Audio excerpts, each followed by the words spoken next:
vous amène d'ailleurs voilà. du personnel. Alors, voilà. Nous avons réuni les représentants du personnel qui vont se présenter. 3 janvier, le président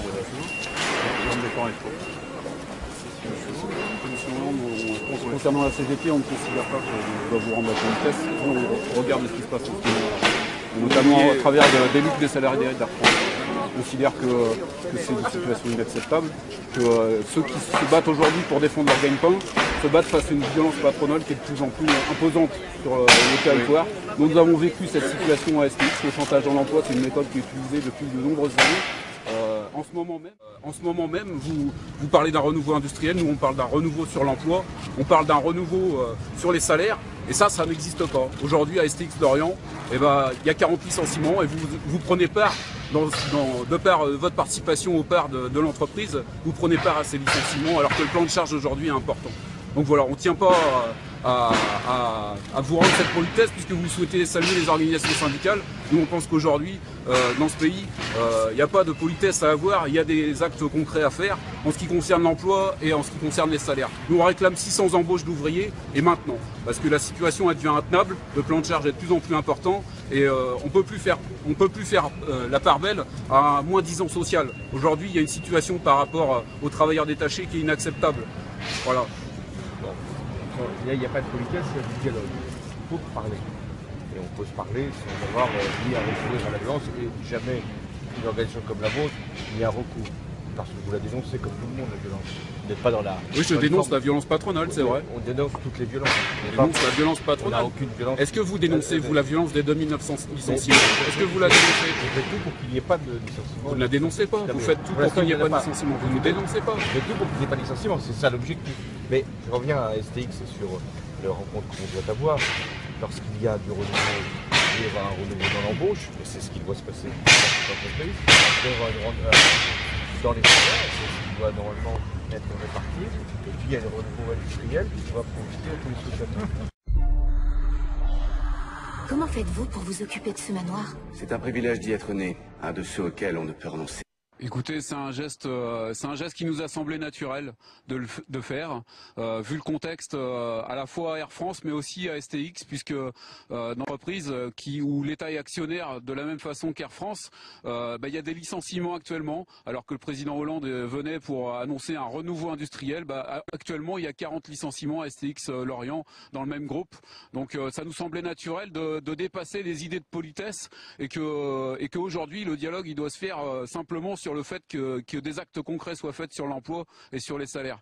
Mais est-ce que la réponse du chef de l'État, sa réaction, vous ont satisfait ? Bien sûr que non. On n'attendait pas grand-chose. On savait, quand François Hollande parle de dialogue, on sait bien, avec toute la violence verbale qu'il est capable, avec son équipe gouvernementale, que ça soit Macron, que ça soit Valls, lors des réunions avec le MEDEF, on sait bien ce qu'ils pensent de la situation du monde du travail, du sort qu'ils doivent leur réserver. Moi, j'attendais rien de cet échange-là, mais je tenais à dire quand même que malgré tout, s'il y a un renouveau industriel, il y a intérêt qu'il y ait des embauches en conséquence. On réclame à la CGT 600 embauches en CDI à STX France et 200 techniciens. C'est pas pour rien, c'est que justement la violence, on la subit tous les jours au travail, comme des millions de salariés qui n'en peuvent plus à cause de sacrifices sur les accords compétitivité ou autres. Et sur l'affaire Air France, Sébastien Benoît, qu'est-ce qui vous choque le plus? Certains responsables syndicaux se plaignaient hier du fait que les personnes gardées à vue soient été récupérées chez elles par la police à l'aube. Là aussi, c'est significatif. On se conduit dans cette façon-là. On les traite comme des criminels, c'est-à-dire on les déloge chez eux dès 6 h du matin, au milieu de leur famille, de leurs enfants. Vous imaginez la scène. Chacun peut s'imaginer la scène dans sa tête. Pour des actes comme ça, effectivement, si on parle de violence, là, on est en plein dans le sujet. Mais les images du début de la semaine dernière, les images de ces cadres d'Air France et de ces agents de sécurité, parce qu'il y a aussi 9 agents de sécurité qui ont déposé plainte pour violence, elles vous ont choqué, elles vous ont surpris, elles font du mal à l'image de la lutte syndicale ? Non, je crois que des tas de salariés, en regardant ces images, ont compris.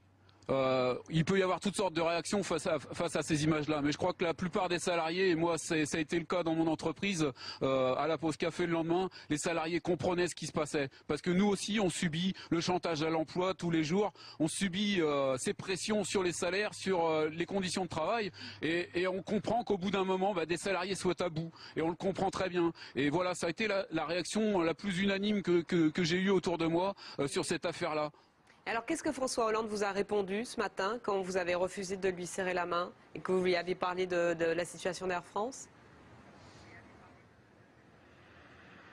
Alors, moi, je lui ai parlé de la situation d'Air France, évidemment, de la situation d'STX, puisqu'il va y avoir des licenciements à Lorient, alors que le carnet de commandes est plein. Bon, en ce qui concerne la situation d'Air France, je lui ai demandé de condamner la violence patronale, c'est-à-dire les 2900 licenciements qu'il va y avoir, c'est-à-dire 2900 familles sur le carreau. Je lui ai demandé de dénoncer ça, de le condamner. Et il ne l'a pas fait. Il a changé de sujet. Et on est bien là là-dedans. Pardon ? Il a changé de sujet. Il n'a pas répondu à votre question, à votre interpellation. Voilà. Il n'a pas répondu à ça.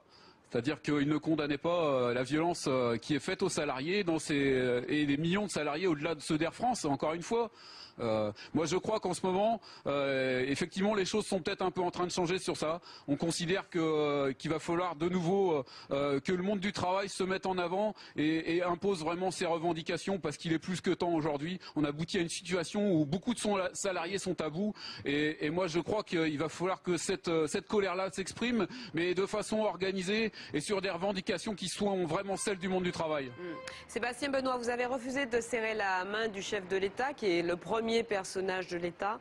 Est-ce que vous serreriez la main d'autres hommes ou femmes politiques, ou est-ce que aucun d'eux ne trouve grâce à vos yeux ? En ce qui concerne le geste, pour nous, et on l'a expliqué à François Hollande, c'était pas la question de serrer ou pas la main, c'était la question que l'heure n'est pas la politesse avec les personnels politiques qui sont aujourd'hui aux commandes et qui font en sorte effectivement